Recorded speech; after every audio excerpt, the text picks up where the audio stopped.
This video is in regards to another video that I had out. It's a continuation to the intermarriage part, which I could 100% relate to. And I could tell you firsthand that it's definitely not worth, not only for yourself, but for your significant other, your better half, to go through all of this. It's not necessary. At first, you're going to basically say, this guy is talking nonsense. What is he talking about? So on and so on. Well, I'll share a little story with you of my own story. I've been basically intermarried for, you could say, about 20 years. I've lived in one of the toughest neighborhoods you could think of LA, from Hawthorne to deep into South Central to Mid-City, Washington Crenshaw area. I had a life after death experience, and that's something hard for me to talk about, but I started keeping Shabbat overnight. And why this comes into the picture, it's the chain of reaction, is because that you don't see eye to eye. You want to keep Shabbat fully.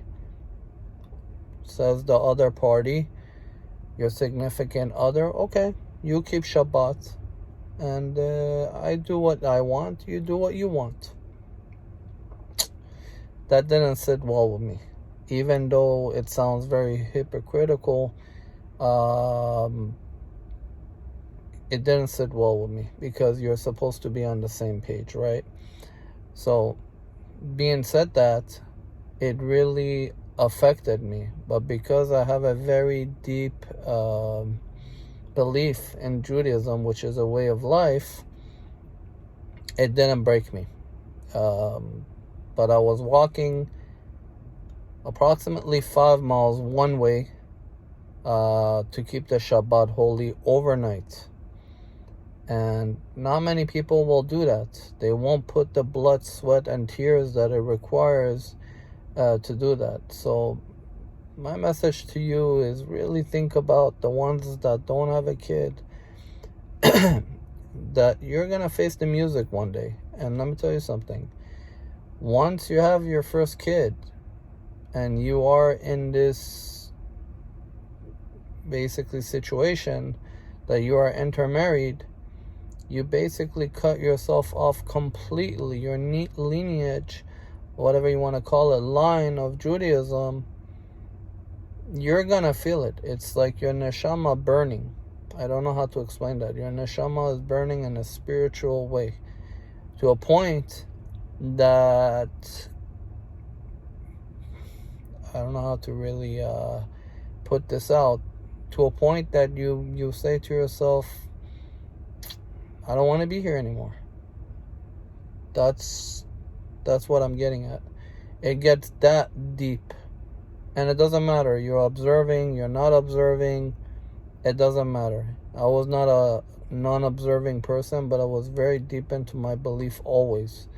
And my story, it's too long to get into. For anybody that wants to contact me one-on-one, you could contact me at 213-926-8796.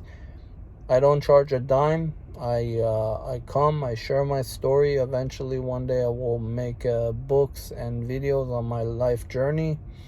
And I could tell you one thing, that I've cheated death over 200 times easily. And life after death experience and so on and so on is what got me to my path to keeping Shabbat and kosher. These things are, they don't take it really serious about Shabbat and so on. Judaism, or the whole Judaism faith and everything, that's the way of life. There's crime and punishment, whether you want to believe it, you don't want to believe it.